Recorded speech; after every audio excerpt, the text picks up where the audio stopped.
All right, here we go. OverDrive off and running. TSN 1050 on the TSN app. Your home smart speaker up on TSN 2 all afternoon. Bryan Hayes, the O-Dog, Jeff O'Neill, Jamie Noodles, McLennan. Handball and canball, baby. That's all that matters.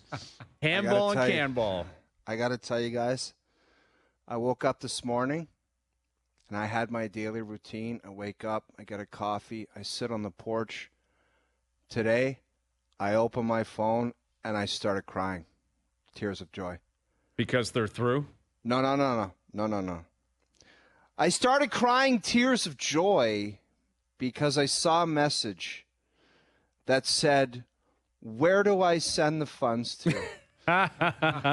Noodles, me and Hazy B, the guy beside you, made me cry this morning. We've been in a survivor pool for 5 years, I think. Mm-hmm. Oh. And every year I've had to flip over the coin, and this guy has never once offered to chip in and be a real team and go in half and half, like a marriage saying, "I'm in for half." He just said, "Oh, dog, I'm quite happy to let you pay. Yes. And I'll make some decisions, and you're basically coming along for the ride, but you're also paying for the whole thing." Mm-hmm. So I woke up, and a tear came down my eye. I said, "Oh, my God, he's fully mature." He said, "Where do I send the funds, Brad?" Yeah. Where do I send the funds? Couple things on that. I'm pretty sure I threw a couple of hundreds in the past. Noodles, you've been in here to witness this. There's been money. I think Brad, I've thrown hang on a second. around- Brad, please text me and confirm that I've emailed you the funds every year. This guy hasn't thrown in one red penny. No, I understand that. I'm not saying I have personally emailed. I think you put the cash in. I sat down at this desk and said, here, let me throw you 100, 150. I'm borderline positive that's happened before. But I will say this. Borderline positive. I'm borderline positive. Dude, you know what borderline positive is code for? Borderline positive means I never offered you a cent. The door is open that I never actually paid anything. You just do it yourself. The door's open. Borderline positive. Borderline positive. That means you are not sure. I'm leaning towards positive. I can't guarantee it, but I have a recollection of this happening. So that's been the past 5 years. Yeah, it's been a while. O-Dog pays, and then this guy becomes the CEO, the shanny, the alternative governor, and he's just like, well, that's... O-Dog, this is what happens. That has happened. And you guys, we did have a couple good runs. We got screwed by the Jets with the Rams one year. That's and right. I thought we were going all the way. Yes. Jerry Goff screwed you guys. Yes. He was at home against the worst team in the league. This was when the Jets Jerry Goff were the worst team in professional sports. I almost turned on Jerry Goff for that. Yes. Jerry Goff and the Rams, they were like a 17-point favorite. Yeah. It was Noodles. We had this thing mapped out. It was over. Like loser, degenerate gamblers, where we're like, Jerry Goff's going to do us this favor, and then we got Brady next week, and it was all lined up, and he screwed us. That's right. It was like week 15. Yeah. We had to get through 3 more possible elimination weeks. Yeah. No, excuse me. It was only a 16-game season. Or 60. We only had 2 to go. That's right. There was maybe 2, maybe 3, and we had it mapped out where we're like, we're keeping the Rams because they were a good team. Yeah. And they're at home against the worst team on earth, and they're a 17-point favorite. That's a lock. Yeah. The next week we had kept Brady in the Bucks. Like we were dodging bullets like we were in the Matrix all year, and we were home free. You were gone. We were counting money, and Jerry Goff, that loser, cost us our season. He went biohazard on the field. He went biohazard on the. He was a Delta customer on the field, and it absolutely sewered us. Did you guys watch that video? I can't watch it, man. It's so disgusting. There's towels all over the place. But there is one when the camera pans. It looks like there's some drips, and there is one there's a puddle. Significant. Yeah, there's a puddle, and that looks like it's about halfway. The outrageous part was it was like a war movie scene. You know when they're just they're climbing over dead body, and it's just like this goes on, and it's like one guy did that. Yeah, remember that scene in Saving Private Ryan? Yeah, at the end of the big battle. That's basically what that Delta airplane looked like.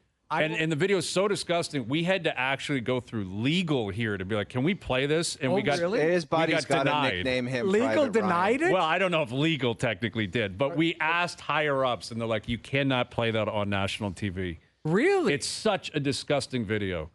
It is so repulsive. So if we wanted to play it, would they have to Yeah, I think there'd have to be a lot of doctoring and censoring. where the doo-doo is There's thing? children that watch this program, among other people. Like we did, this is dinner time. Like if you're watching in Newfoundland right now, You don't need to see that. you don't need to see But that. I will say this.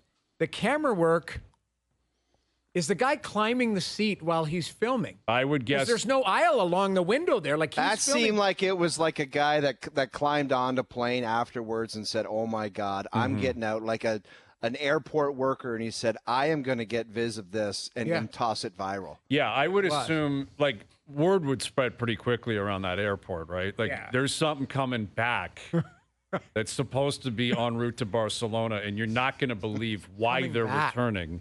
They're on their way back, and when this thing lands, it's going to be in flames.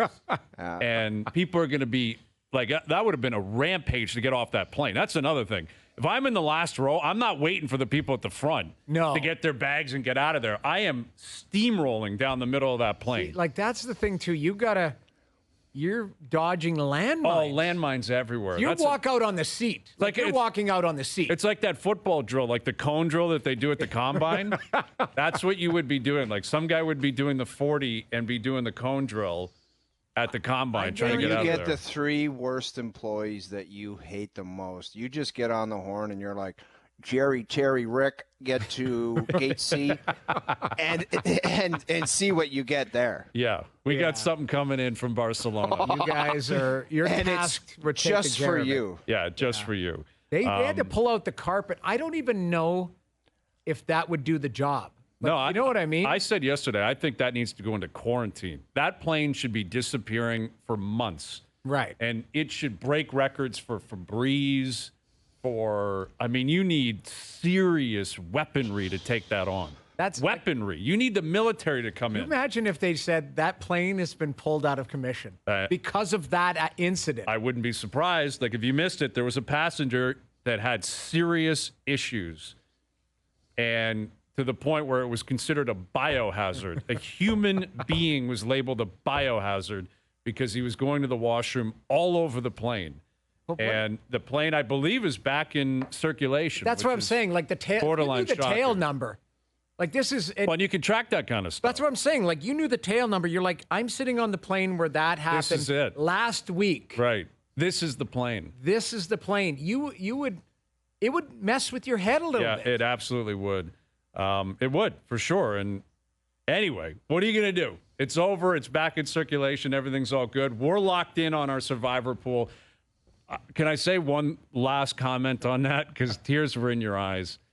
I cried, man. I got my coffee. It was like a movie, like the first scene.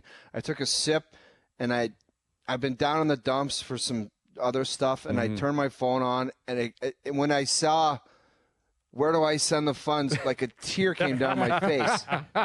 So I love you, buddy. Well, I love you too, man. and I'm happy that means you're fully mature. That does. I've made it, but here's proof of that maturity, but also proof of the ridiculous nature of this show. Is we put in for 3 teams, which we've done the last couple of years. The last couple of years, we've lost at least one team in week 1. Yes, 2 years in a row. I was seriously considering, to the point of borderline pushing towards only putting in for 2 teams. And I realized if I do that, I'll never hear the end of it. I have to put in for 3 because this guy's going to say, oh, now you're begging we're only going to have 2 teams. Right. Well, it's like the dinner party crew where it's like the guy that always buys at nice restaurants, and then somebody decides they got to pony up, and it's like, Olive Garden tonight? Yeah, exactly. Anyone and want it's some like, fast food no tonight? way. Yep. No way. You got to go in, and you did your – now, you know what? After this year, you got a hall pass. That's right. No, I knew better than that. I was like, it's got to be a 3-pack. We've got our 3 games in. I think we're on Baltimore, Washington, I think Minnesota. I can't remember what we did, but it's It's always tough, man. Landmines in the NFL, not just on Delta flights, right? Like week 1 in the NFL, you never know what you're going to get. We've gotten rinsed the last couple of years, man. One slam dunk. We thought a slam dunk week 1. Yes. And we got rinsed. Kansas City last year in week 2 went into Indy. That's right. Indy and got crushed. Yeah. Well, they got crushed by Indy. You see this line, it is moving quickly. Like the last time I checked on FanDuel, well, now it's down to 4.5, might be down to 4. Check that out, Grappler. See what it's at. I think the number's down to 4. Like people are hammering the Lions here to the point where I wouldn't be shocked if by tomorrow night it's a field goal. By kickoff, it might be a 3-point spread. What I don't understand, and by the way, we got to get to a quote from Chris Jones, who was their defensive player, arguably your second best player on the Chiefs that you said yesterday. Yes. He had quite a comment about opinions that I would like to circle back on. Mm-hmm. But what I can't understand is Travis Kelce with that knee. They're talking about there's a possibility of him being why would you not rest him? Like, it's week 1. You're telling me you're going to risk everything putting this guy in? That to me is insane. I agree with you, especially considering you're going to have a long week going into week 2, right? Like you're playing on Thursday night at home. There's no travel. There's no anything. If you shut them down, tell them don't even think about playing until next week at the earliest. It might speak to a couple of different things. One, the nature of the NFL is if you can play, you play. You play. That's the way these guys operate. The importance of that guy, you have to have some common sense. You would think. Yes, and I think that's what will end up happening. I would be surprised if he played tomorrow night. I wouldn't be shocked if he pulled the old I'm going to take warm-up routine, and then we hear right before kickoff he's not going. Not gonna go. Or he's dressed, and it's like a limited snap count, but you don't really see him. There's no way he's going to be at 100%. There's no way he's going to have a big impact on the game tomorrow night. I'd be shocked if that were the case. But it might speak to what's happening in the AFC, that even the champs, who are in the midst of a dynasty effectively, like they're real close to it here with Kansas City, are realizing the Chargers could be for real. Maybe Sean Payton does something in Denver. Maybe Vegas is better this year on top of the Bills, the Bengals, the Ravens, the Jaguars. You know, you start handing over wins. The third year in a row you've said that. The third year in a row you've said that, where all these teams are going to be this big threat, and they turn. It doesn't work out like that. It generally doesn't. It generally doesn't. But Kelce, like, look at what the books are saying. Now the money's back up. I think the line on FanDuel is still 5.5. I got the impression. I think it moved down to 4.5. Maybe money's starting to come back in on Kansas City, but that's how good Kelce is. Like, he's a 2, maybe 3-point player himself. Chris Jones, we don't think he'll play tomorrow night.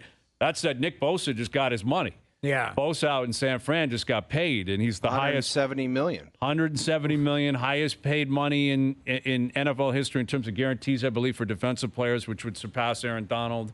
And Bosa's a beast, man. He's one of the 2 or 3 best pass rushers in football. But now Jones is saying, all right, he got his money. Give me my money. Yeah, you put your hand up. Absolutely. That's the nature of the NFL. Right. Like, it's always about guarantees, and it doesn't matter what your contract says. And Burrow's deal's not done, but it's sniffing. Right? And he's been cleared to go, man. He was a full participant in practice today. Joe Burrow's going this weekend. Joe Burrow, if he's healthy and he gets through the season and plays the way we expect he'll play, he'll be the highest paid guy in NFL history. It's coming.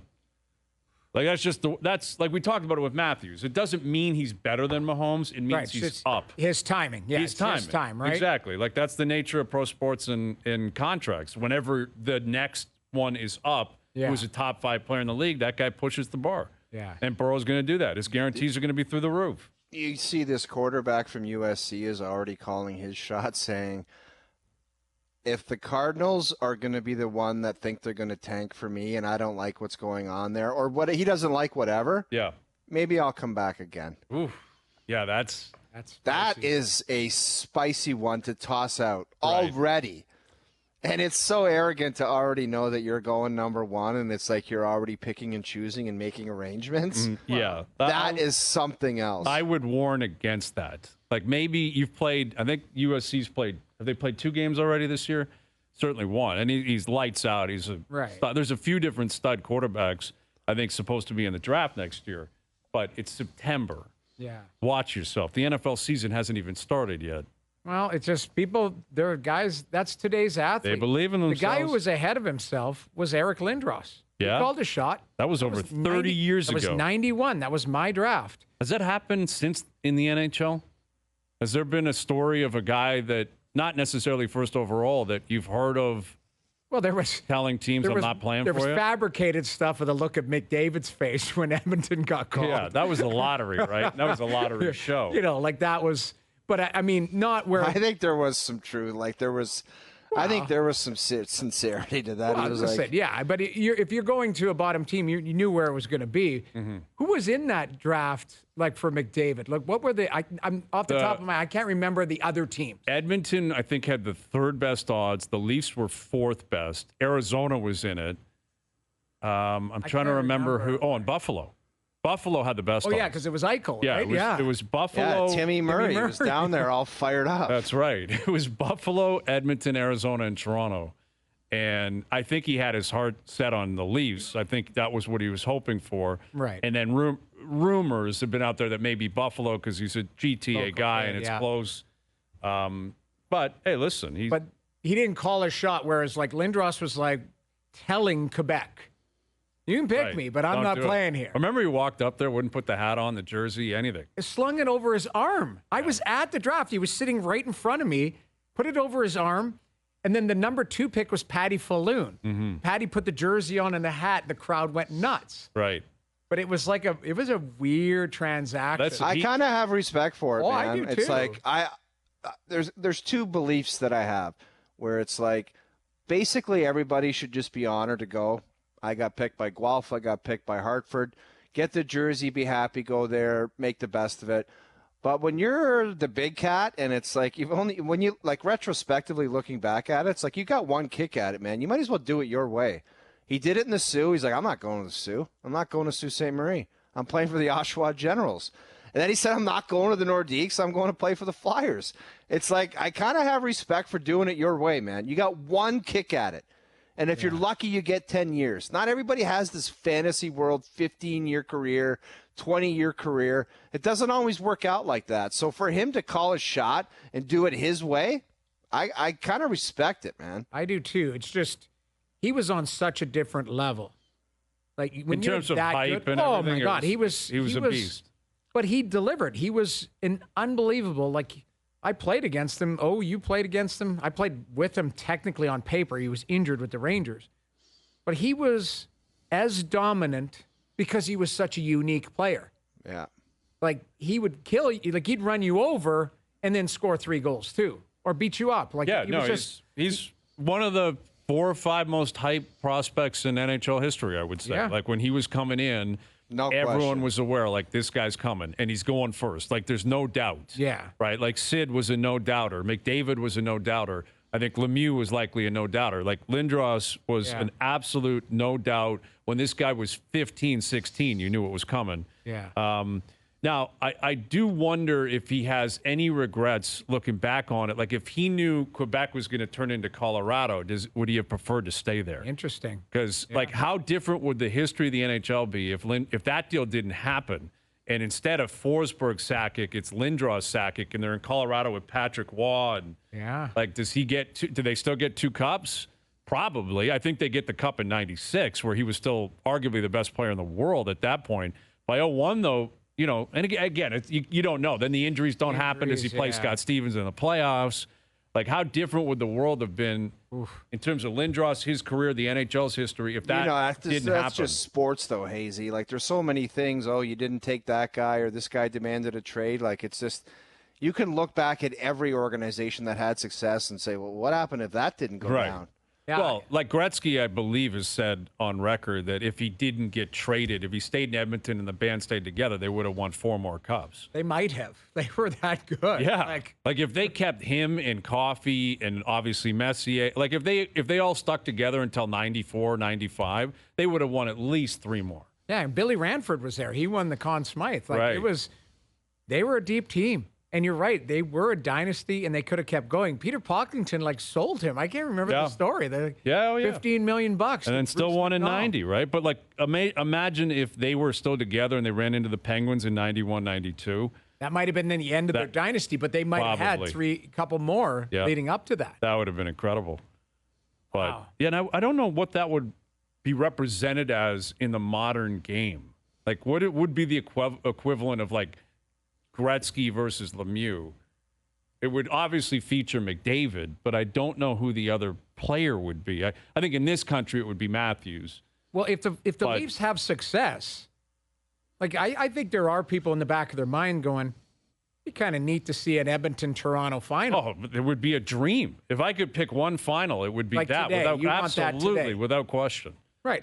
But it would be amazing to see star power on star power in this country. I know, 30 years? We talk about it ad nauseum. Mm-hmm. Nobody's won since this. And, that is the matchup everybody would want. Matthews versus McDavid in Canada, because it doesn't seem like positive things in Canada happen come playoff time. Well, yeah. It would be the dream. It would be a dream come true. And then the other one is Nathan McKinnon. They played Edmonton in the, semifinal, quarterfinals. Yeah. And McKinnon got the best of them, and he's the other guy you could throw in there. Yeah. But if you're looking for like a marquee matchup, especially in this country, Hayes, it's automatic. Austin Matthews.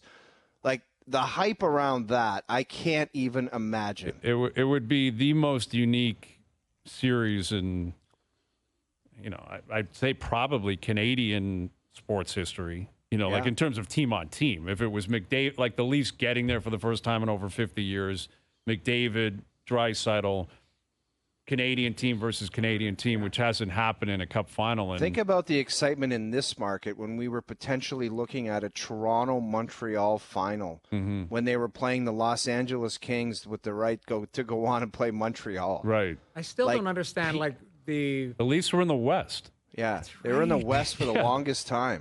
Then they played the Kings and then the Sharks the next year in the playoffs. I forget, Vancouver, Detroit, Vancouver. Detroit was in the West too. Yeah, they played Detroit. They played St. Louis. They played Chicago in the playoffs. How did that go? That's just obviously. Those must have been balancing, some grizzled road trips, man. Playing for Toronto, going out there all year long. Well, bugs. Like in 92, 93, they played 21 games in 42 nights. Yeah. So their first round series was against Detroit. Their second was against St. Louis, and their third was against L.A. So, Detroit and Toronto obviously are very close. St. Louis wouldn't be, what's that, a 2-hour flight, maybe hour? From here to, here to St. Louis, maybe a 2-hour flight. Yeah. That's not anything that you're just south of Chicago. Overly concerned about. But, going to L.A. and back, playing L.A. 7 times in 14 days is absurd. It is. When you consider, what it was 30 years ago. I'm not sure if they were on private birds back then. Oh, no, that would probably be commercial. Maybe in the playoffs they would get I don't know. Commercial or private birds or, I don't know. I miss those days, though. 21 games in 42 nights. What? Now it's always there's 3 days in between game 2 and game 3, and then I played this. In 94 when the Rangers won the Cup. We played them in the first round. It was Ray and I. We played the first 2 games were back-to-back. It was a Saturday, afternoon and a Sunday night. That was it, back-to-back. Back-to-back You're playing tomorrow. You're playoffs. what? Yeah. No, there's no commute, I guess. But, that would have been pretty good for you would have stayed at home, I guess. Until we got beat. I think the overall score was 22-5 in 4 games. We got swept.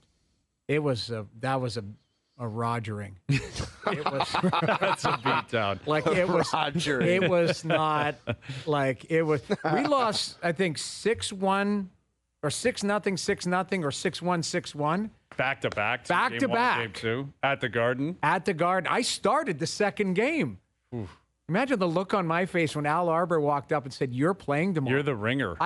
Hexie allowed 6 goals in the first game. They put me in halfway through the game, and I shut him out the rest of the game. I think the Rangers just gave up. They're like, okay, this is done. And then Arbor goes, "You're playing tomorrow." I'm like, what? And I lost 6-1 or whatever the next night. And I actually thought I played pretty well. I made 40-some saves. Right. But the That's Rangers where you got to come with the heat noodles and just say, no, I'm not. No, I'm not. When he says you're playing tomorrow, you just say, no, I'm not. No, well, I'm not. I mean, it was very exciting until I had to actually play. And then I'm like, Messier and Leach and these guys are just the Guards bombing going around. Bananas too, right? It was Rangers Islanders. That would have been insanity. crazy. Tony Amonte, I think, was flying around. There was just that team was deep. Yeah, Really I did. mean, obviously they won the cup. They won the cup. Yeah. Yep, they sure did. All right, so NFL season beginning tomorrow night. Taylor Rooks will join us of the NBA on TNT. She's also a reporter for Thursday Night Football on Prime, and she'll help us tee up the game tomorrow, tee up the season. We got some quotes coming out of ESPN from Sean Payton, who cannot stop talking.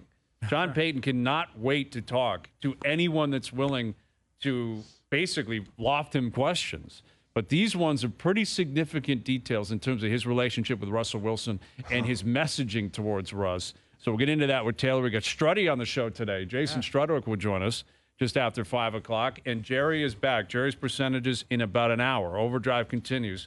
TSN 1050 and on TSN 2. OverDrive continues, brought to you by FanDuel, bringing you everything from the opening line to the final score. Jason Strudwick in about a half an hour. Jerry's percentages in about an hour. Man, I was sweating that ball game last night because Schneider struck out his first two ABs. I know. He looked terrible, too. I'm like, this guy is going to go on the cooler of all coolers. And he turned on a ball in the seventh during that rally, and I was like, thankfully, I'm alive. Because I'm a journalist, you know. I consider myself a man of integrity, and I had to ask the question. I don't think you had to ask the question. There was a lot of blowback, not just your. No, there were a lot of people that wrote in and were like, "That's the you cannot ask a guy what kind of statistics would you put up to change your look." Like, in other words, we were talking about why he grew the mustache, and he said, "I wasn't feeling great about my game." It had a vibe like the playoffs where you insisted on going down there, where you just shouldn't have been going down there. Yeah, you planted the seed of doubt. And by the way, I got a note from our buddy Todd Warner who said the Leafs flew commercial until 97. Wow. No. That's 21 games in 42 nights, and they were flying commercial. My first 5 years in the NHL was call commercial. him tomorrow. We should get him on and call him. Yeah. I think he can come on, and we'll just get road trip commercial Leaf stories. I need to hear more about that. Yeah. Imagine Pat Burns in a middle seat. I want all of it tomorrow. It's a half-hour loaded segment. Yeah. You might have been able to smoke on a plane back I'm sure then. you probably could. Yeah, there's a lot of potential content there. But listen, you got to ask the tough questions, right? Every once in a while, you got to go somewhere that's going to make athletes feel uncomfortable. Yeah. And we have someone on the line that does a great job in terms of interviewing athletes, coaches, GMs. You know her from the NBA on TNT. She's also with Thursday Night Football on Prime. Making her debut here on OverDrive, here is Taylor Rooks. How you doing, Taylor? Hello. I am so incredibly happy to be here. Thanks for having me, you all. Yes, thank you for doing this. We were just talking about an interview we did yesterday. Davis Schneider is a Blue Jay, and he's playing really well. And I asked a question that these other two guys didn't really like that much because they felt like it was uncalled Tell her for. why, though. We're former professional athletes. Yeah, you two are former pros. I want to hear all of it. Please give me the background. I'm all in. So these two guys, they used to play, in the NHL, so they think that they basically know how you're supposed to interview pro athletes. And as a result, they're always critical of what I'm asking. And I'm curious, because you would be in a similar position that I'm in. You interview everybody. Do you consider the bad mojo that could come with a question that you pose to somebody? In other words, if you ask about something negative, do you ever concern yourself that you're going to get basically blamed if they start playing poorly? Oh, blame that they're playing poorly. I never think that my question is why they missed their free throw or something. Right. But I definitely think that they think about what the media thinks about them sometimes when they are out there. But I never think it is my specific moment, if that makes sense. Yeah, no, that's exactly how I felt. These two guys, apparently they don't agree with that. No, but you can come. If a guy's on a heater and you're like, hey, you're on a heater, you're never going to cool off, are you? And you put the mic out. Let me frame this for Taylor, because this is what this guy did. So you all think that he put, the announcer curse on it. Exactly. This is a young guy that just got called up, and he's having unbelievable success. And our host, the great Bryan Hayes, said, how crappy would you have to be? Like, how big of a slump would you have to go in to change your mustache? And we were looking at him like, what are you doing? It was a bad vibe. Okay, so now I'm getting it. You almost entered into the conversation like, okay, you're on this streak, but what would have to happen for you to change your mustache? Yes. Right. And you guys are like, why are you even bringing these vibes into it? Exactly. But I get it. And I'm gonna tell you why I see both sides. Because in a perfect world, the answer would have been something so good and so funny that, like, it would have worked. And I assume, Brian, that's what you were thinking about when you answered. That's exactly what I was. And you know what? To his credit, don't listen to these two. Yeah. He gave a great answer. He said, "I've actually thought of that myself." He admitted to having some reflection, which I think was really a quality answer, quite frankly. So it all worked out in the end. I'm officially team ask the question. I'm so sorry. Thank you. I appreciate that. With Taylor Rooks.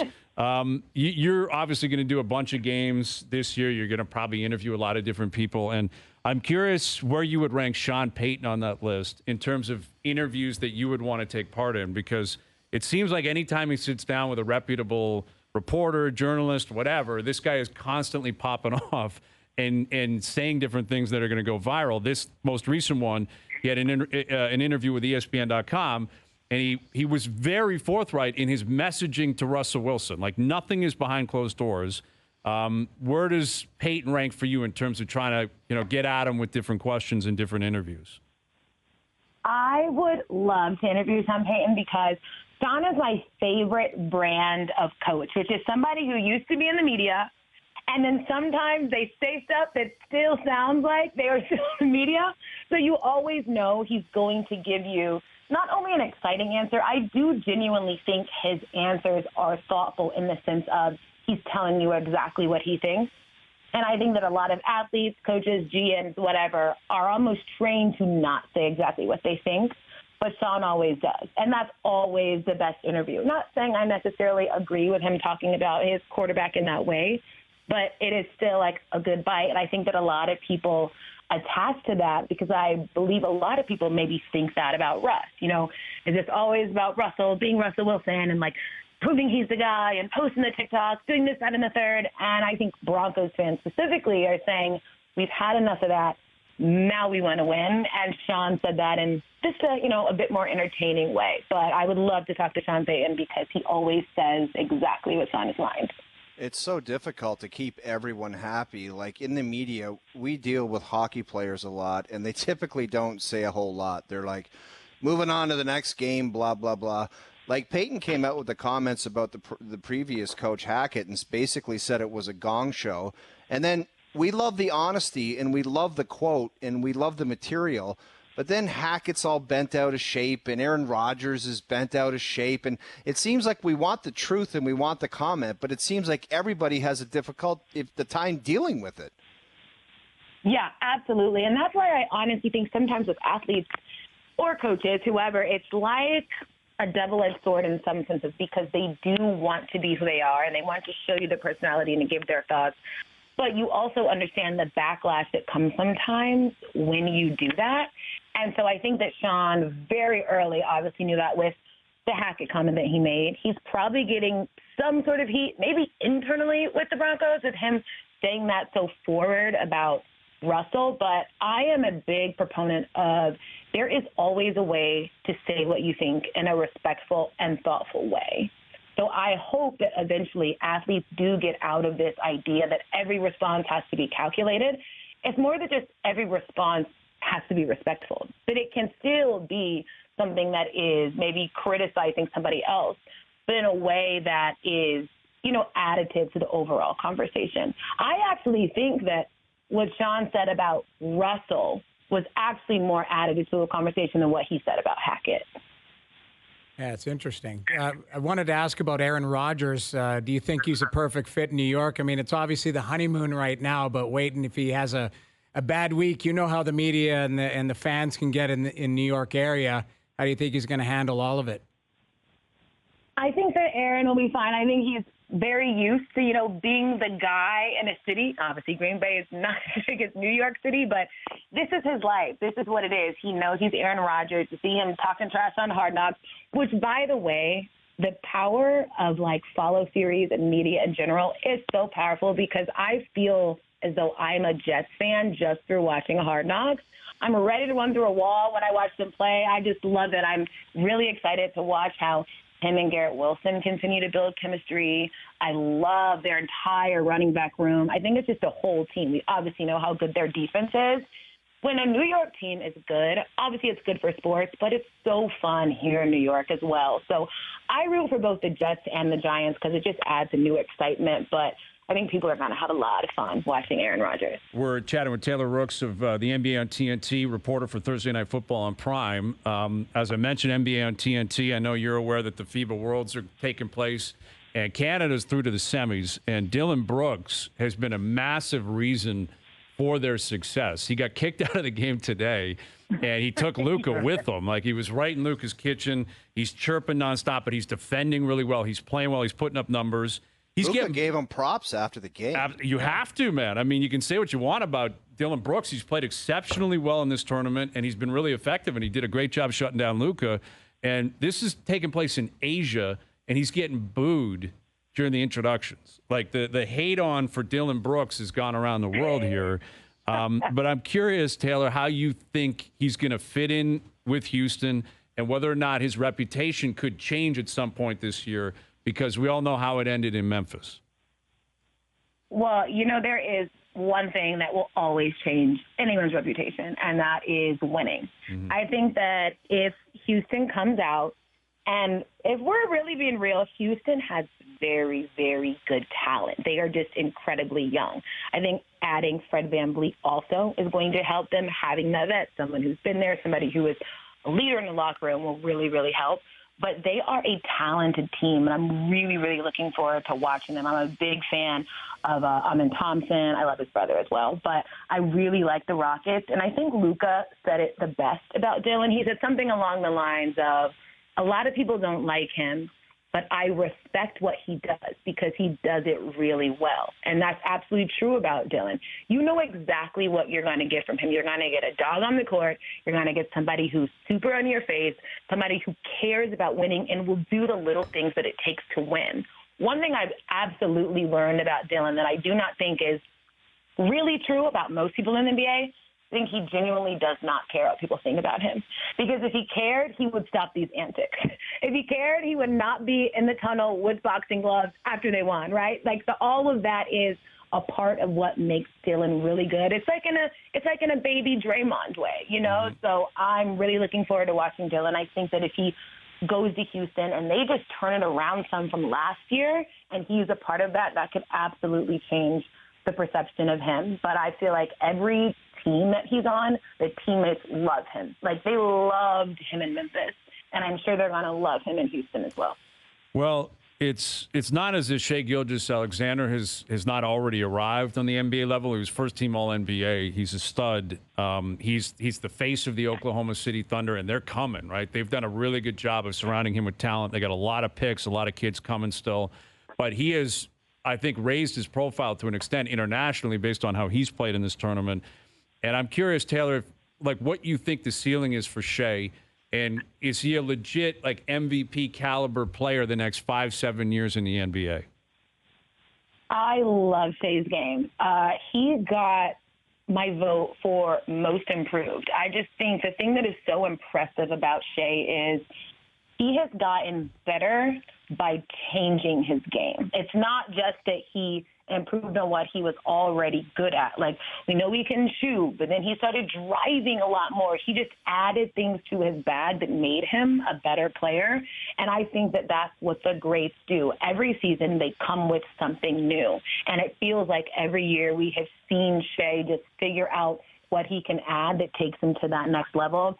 I think he has such a major respect from all the players around the league. Everybody loves watching him, and we'll see him make that jump next season. But he absolutely, in the next, 5 years, could be a legitimate MVP candidate. We see what he is doing just off his talent for these teams, and we'll see them make another jump next year. And I'm really excited to watch Shai. He's obviously killing it in FIBA, and it's just been really fun to watch. And he's a great dresser. I got to add that in there. Yes, very important. How do we get that great dresser with the Raps? I think this market, I think all we see is maybe guys leaving the Raptors saying, I always wanted to be a Laker. I always wanted to play for the Knicks. You see it in baseball, Dodgers, Yankees.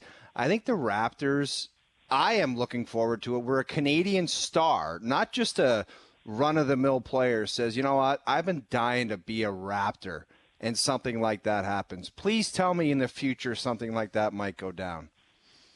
I hope so, truly, and I really mean that. Number one, I love Toronto. I probably come to Toronto 3 times a year, once in the summer, and it's so close to New York that I always come just to watch a Raptors game. I think it's a great city, and trust me when I say NBA players think it is a great city. They love coming to Toronto.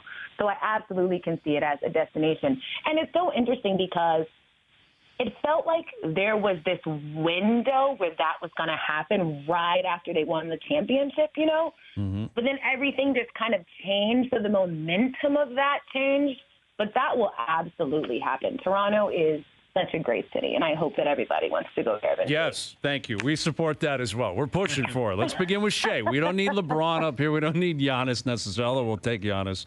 But Shea Gilgeous-Alexander, we're pushing for it. We'll start it today. She is Taylor Rooks. Can you imagine, like, the ovation he would get it'd be his huge. first game as a Raptor? It would be absurd. Like, it would be the biggest welcoming. I mean, it'd be coming home. It would be what amazing. that would do? That would get the casual fan like myself. Like, I would get season tickets to watch that. Like, that's how jacked I would be. His jersey sales would be through the roof. It'd be through the roof. All right, Taylor, we'll leave it there. That. We appreciate you doing this.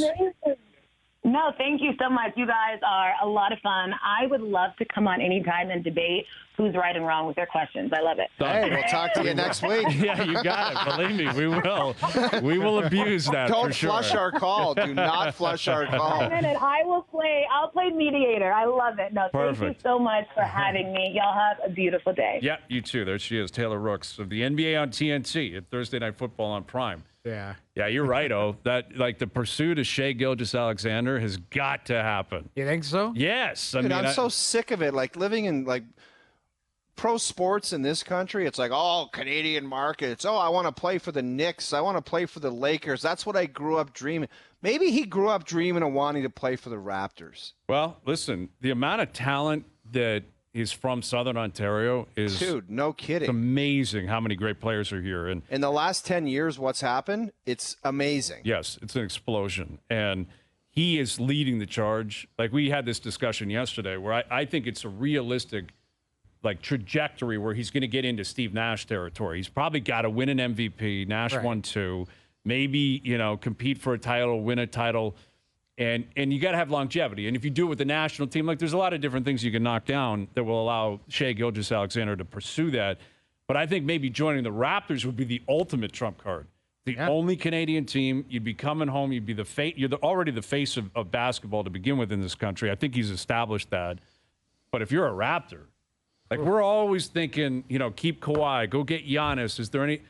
Go for the Canadian guy. Go for Shea. And he's in Oklahoma City, with all due respect. That's what I'm begging. Oklahoma City is not a market people stick around with. No. They don't. He just says, this is not for me anymore. I want to be a Rap. Right. And if I want out, the Raptors are on the list. Right. And then it's on the Raptors to pursue it, make it happen, and they got to be competitive. What is the status of his deal? Look that up, Grappler. Let's get to the bottom of that, and we'll start the charge. We're starting it. We're starting it right now. Shea Gilgeous-Alexander has got to be a Raptor. We're bringing him Take home. a break, and we're going to come back with the contract details. Full contract details and when he can reasonably demand out. All right? We'll do that next. All right, so we got a bit of an issue here. Shea Gilgeous-Alexander, he's locked up for a pretty long time. A little bit of a while. Damn, that guy makes a lot of money. He makes a lot of money, man. Yeah. Looking at that contract, the base salary going down, it's like 38, 39, 40.